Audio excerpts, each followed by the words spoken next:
ABC. So I only bought 10 new releases in 2012. So I'm just going to show those. They're not my top 10, really. They're pretty close to my top 10. The fact that I bought them, is pretty indicative of how much I like them. Because a lot of these I bought after the release date, well after the release date. There's only a few here that I bought the day they came out. But regardless, 2012 was the year of me buying older records, grails, filling in holes in my collection. So my focus on new music is really on the surface, and most of the stuff I listen to online. I just didn't have the money for it. 2013, though, like the years before 2012, I'm going to get back into buying new stuff. I've already done several pre-orders. New Yo La Tengo, new Unknown Mortal Orchestra. Just a lot of good stuff coming out, just even at the beginning of the year. So getting back into that in 2013, that's my resolution. The old records, if they're expensive, they're going to be expensive forever, and it's better to jump on the new stuff because it might go out of print. Anyway, so that's that. Let's just get started. Dirty Projectors, Swing Low, Magellan. Swing Low, Sweet Magellan. No, it's Swing Low, Magellan. And this is just another great entry into the Dirty Projectors catalog. I think this is a step forward. I mean, this band pulls from everyone. So they're just, in that sense, they're incredibly postmodern, but it could be criticized for how much they pull. It's very frequent that I listen to an older record and I'm like, man, Dirty Projectors ripped it straight from these guys. However, that said, I said in my last video, rock and roll is about influences and just keeping its own musical history going, and it's totally incestuous.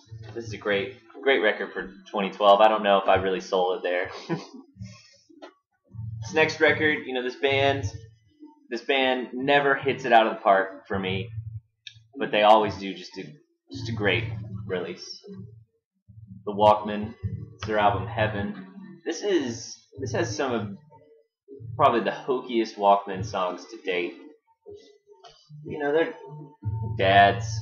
This is their 10th year as a band, and I think it's just a great record. A lot of great songs on here.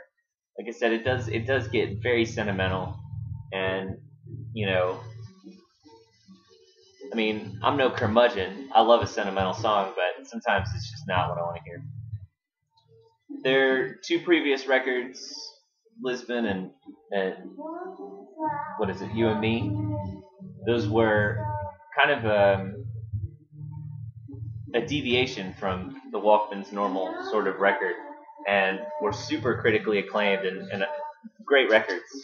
But this actually kind of went back a little bit to the older style, if not just maybe like a more restrained version of it. But restrained sounds negative, it just means they just relaxed maybe. This record's on a bunch of lists.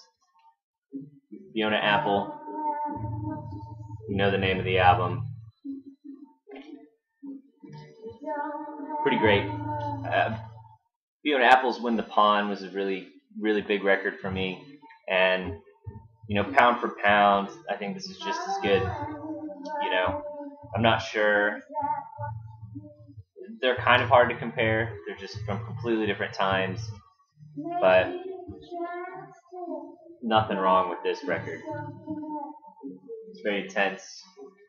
A great entry to the singer-songwriter canon. This is my last vinyl update, Frankie Rose, Interstellar.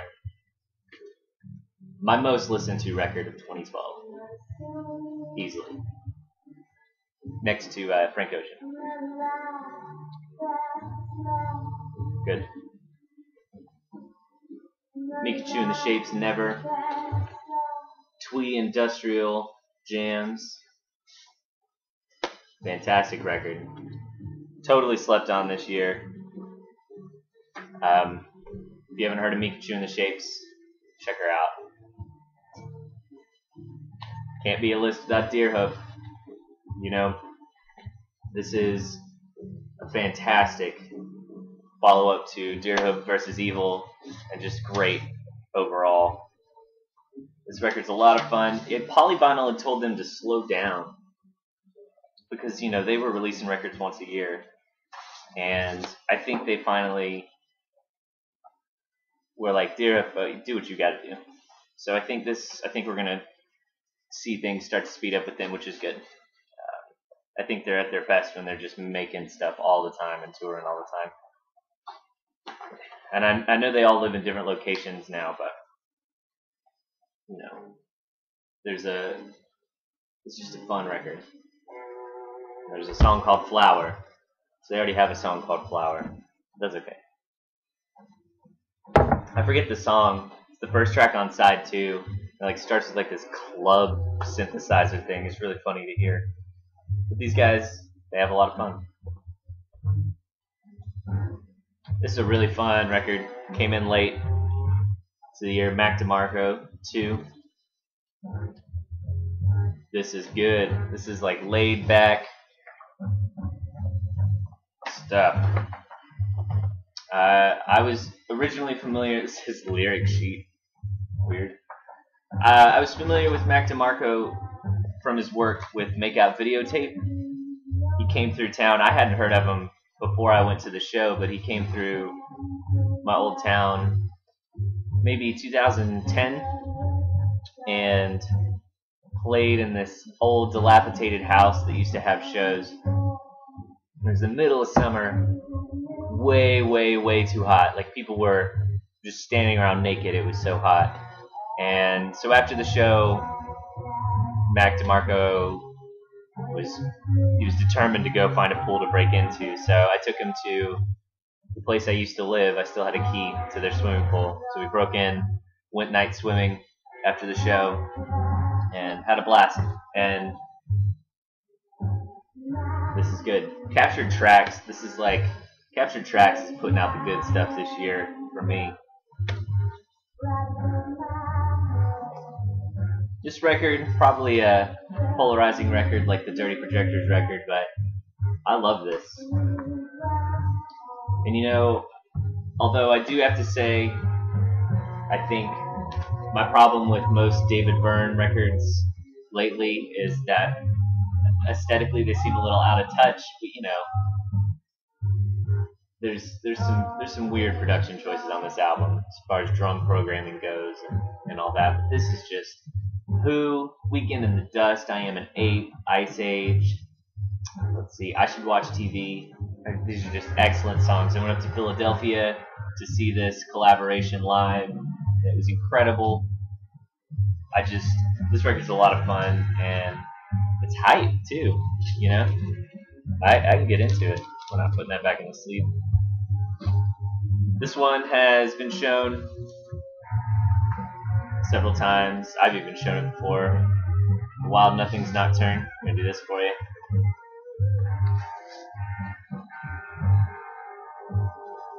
Revivalist dream pop stuff, but just gets it perfect. You know, Ocean Blue, Church are the very obvious reference points, but all in all, I just, you know, this carries on a strong tradition of sensitive boys and their guitars. Great record. This also slept on, but I've seen it pop up on a lot of artist lists from the end of the year. I've shown it before. Overgrown Path, Chris Cohen. Another Captured Tracks release. This is Chris Cohen, ex Deerhoof, also ex Ariel Pink. And I've said before, if you take the songwriting of Deerhoof and the production and a little bit of the songwriting from Ariel Pink, you'll get this, and it's just great. I know this record is just I'm gonna play this a lot for years to come. Fantastic record. He released also right after he broke up with Deerhoof an album with a band called The Curtains, where he did a lot of songwriting. And this is very similar. So if you like this, The Curtains album is also very good. I don't have a copy of that, unfortunately. And that's it. Those are the records from 2012 that I bought. And like I said, I'm gonna get back into it. I'm gonna get off the bench here in 2013. I've got a great record store down the street that just stocks everything, and that's awesome. Honorable mention, I did want to throw in that 2012 has been a great year for reissues, and I'm probably going to also buy a ton of reissues in 2012. And I think a label that I've been following for a while has really hit their stride this year. That's Light in the Attic Records. They're just phenomenal. I think a really good example of the kind of label they are is the fact, they reissue some sure hits every now and then. But the fact that they reissued Donnie and Joe Emerson's Dreaming Wild, a total oddball cult obscurity, shows that they're in it for the right reasons. They're not like a Plain Records or a Scorpio who's just in it to just make a quick buck. These guys took some love and care, and if you're not familiar with the story, I'll condense it by saying, a really loving and supportive father bought these two kids working on a farm. He bought them a massively expensive studio, bought them, created like a venue for them, and really just supported them in order to make this album, which they put out.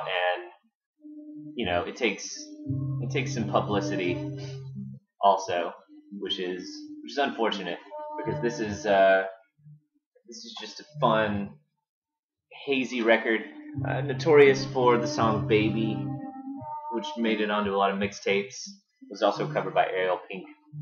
And some guy basically just found this in an antique store, like 5 copies sealed, and it kind of, I think it became like an internet thing. But either way, Light in the Attic, putting this out, props to you guys. This is just a fun listen, and not normally, if I saw this in a store, I don't know if I'd spend the $20 I spent on it, but it's just got a great story, and I love listening to it. And way to go, reissues. That's it. That's all for me. Happy New Year.